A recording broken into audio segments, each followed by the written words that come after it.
खरात प्रकरणामध्ये पहिल्या दिवसापासूनची माझी भूमिका ठाम आणि स्पष्टपणाची होती। खरातच्या कोणत्याही आर्थिक व्यवहाराशी, जमिनीमधल्या पार्टनरशिपशी दुरान्वयी माझा संबंध नव्हता।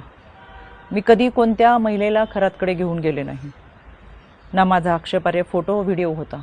पण तरीसुद्धा गेले 1.5-2 महिने अतिशय अश्लील अश्लाघ्य भाषेमध्ये विधानं करत, कोणताही पुरावा नसताना माझ्यावर माझ्या कुटुंबियांवरती केलेले आरोप हे अतिशय वेदनादायक होते। आणि म्हणून आता ही माझी लढाई कायद्याच्या चौकटीतून आहे। इतरांप्रमाणे माझ्या कुटुंबियांनी खरातला गुरु मानलं होतं आणि म्हणून जो पाद्यपूजेचा व्हिडिओ होता तो अतिशय जुना व्हिडिओ होता। त्यावेळेस मी आयोगाचे अध्यक्षही नव्हते, पण तरीसुद्धा खरात प्रकरणाचा तपास हा पारदर्शकपणे व्हावा यासाठी मी राज्य महिला आयोगाच्या अध्यक्षपदाचा आणि प्रदेशाध्यक्षपदाच्या अशा दोन्ही पदांचा राजीनामा दिला। तरीसुद्धा ज्या पद्धतीची चिखलफेक झाली, एआयचा वापर करून ज्या पद्धतीचे व्हिडिओ बनवले गेले आणि सातत्याने बदनाम करण्याचं षडयंत्र जे रचलं गेलं, त्याच्यासाठीची ही लढाई कायद्याच्या चौकटीतून। आणि म्हणून आशा मिरगे या बाईने डिबेट शोमध्ये अतिशय असभ्य भाषेमध्ये जी विधानं केली, ती विधानं ऐकून तर मला आश्चर्याचा धक्काच बसला। आणि म्हणून मी 4 एप्रिलला पहिली नोटीस ही आशा मिरगेला पाठवली होती।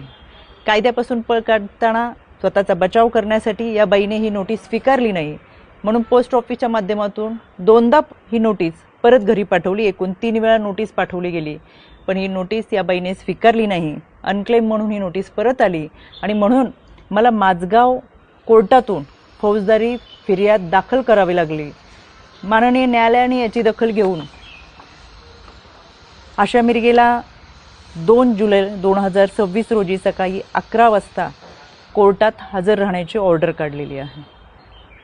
त्यावेळेस मी देखील हजर असेलच, कारण की हा लढा आता स्त्रीत्वाच्या सन्मानाचा आहे। यामध्ये आशा मिरगेप्रमाणेच इतर काही महिलांनी देखील कोणताही पुरावा नसताना अतिशय बेताल विधानं केली, सातत्याने बदनाम करण्याचा प्रयत्न केला, आरोप केले।